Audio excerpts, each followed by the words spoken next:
അഭിഷേകിനെ ഇപ്പൊ ട്രോളുന്നുണ്ട് അർജുൻ. നോറയപ്പൊ അഭിഷേകായിട്ടാണ് ആക്ട് ചെയ്യുന്നത്. അപ്പൊ ചോദിക്കും ഒരു ബുൾസൈ താന്നൊക്കെ പറയും അർജുൻ അവിടെ അടുക്കളയിൽ ഇരിക്കുമ്പോ. അപ്പൊ അർജുൻ പറയാണ് വെറുതെ ഇങ്ങനെ സെറ്റിയിൽ ഇരിക്കുക, ബുൾസൈ തരിക എന്ന് പറയാ, തിന്നുക, ഉറങ്ങുക, എനിക്ക് ടോയ്ലറ്റിൽ ഇങ്ങനെ പോകാനൊക്കെ പറയും അഭിഷേകിനോടെന്നുള്ള രീതിയിലാണ് പറയണത്. അത് ആ സെറ്റിൽ നിന്ന് അപ്പുറത്തെ സെറ്റിയിലെങ്കിലും മാറിയിരിക്കുന്നൊക്കെ പറഞ്ഞ് കളിയാക്കുന്നുണ്ട്. അഭിഷേക് അപ്പൊ ഒരു പണിയെടുക്കലില്ല. അപ്പൊ അത് തന്നെയാണ് അർജുൻ അവിടെ നോറയായിട്ട് കളിയാക്കി പറയുന്നത്. നോറയാണെങ്കിലും അഭിഷേകിനെ നന്നായിട്ട് തന്നെയാണ് ചെയ്തത്. നോറയെ കാണാൻ ശരിക്കും ക്യൂട്ടായിട്ടുണ്ട്.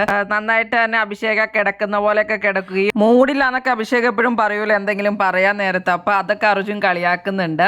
അങ്ങനെ അത് നല്ല രസമുണ്ട് ശരിക്കും പറഞ്ഞാൽ കാണാനൊക്കെ. അത് മാത്രമല്ല അർജുനും ജാസ്മിനുമായിട്ടുള്ള ഒരു സംഭവമാണ് ശരിക്കും അടിപൊളി. സിജോ ആയിട്ട് ജാസ്മിൻ ചെയ്യുന്നത് വളരെ അടിപൊളിയായിട്ടാണ്. എല്ലാ കാര്യങ്ങളും ശരിക്കും പറഞ്ഞ ജാസ്മിൻ ഒബ്സർവ് ചെയ്തിട്ടുണ്ട് സിജോ ആയിട്ടുള്ളത്. സിജോ മുണ്ട് വെക്കണമല്ലോ, ഇടയ്ക്ക് മുണ്ടൊക്കെ പൊക്കുന്നുണ്ട്. പക്ഷെ സിജോ അത്രയ്ക്കൊന്നും ചേരില്ല, കുറച്ചത് കയറ്റിയൊക്കെയാണ് ജാസ്മിൻ ചെയ്യണത്. എന്നാലും അതൊരു ഫണ്ണായിട്ട് തന്നെയാണ് തോന്നുള്ളൂ. തീപ്പൊരിയാണെന്നുള്ളത് എപ്പോഴും പറയണത് 24/7 ഗെയിമർ ആണെന്നും അതുപോലെ തന്നെ എപ്പോഴും എവിഷനെ പറ്റി ഇരുന്ന് ചർച്ച ചെയ്യണത്, പെട്ടിയുടെ കാര്യം അതെല്ലാം അപ്പൊ ജാസ്മിൻ കാണിച്ചിട്ടുണ്ടായിരുന്നു. നന്നായിട്ട് അവിടെയുള്ള എല്ലാ കണ്ടന്റുകളും വെച്ചിട്ടാണ് ജാസ്മിന്റെ പെർഫോമൻസ്. അതുപോലെ തന്നെ അർജുനും ചെയ്യുന്നുണ്ട്. അങ്ങനെ നോറയും നന്നായിട്ട് തന്നെയാണ് പെർഫോം ചെയ്യണത് അഭിഷേകിനെയൊക്കെ. ജിൻഡോ ജാസ്മിനെ കുറെയൊക്കെ കാണിക്കുന്നുണ്ടെങ്കിലും പക്ഷെ കുറച്ച് ഓവറായിട്ടൊക്കെ പോകുന്നുണ്ട്. അത്ര രസമൊന്നും ആയിട്ട് തോന്നിയില്ല.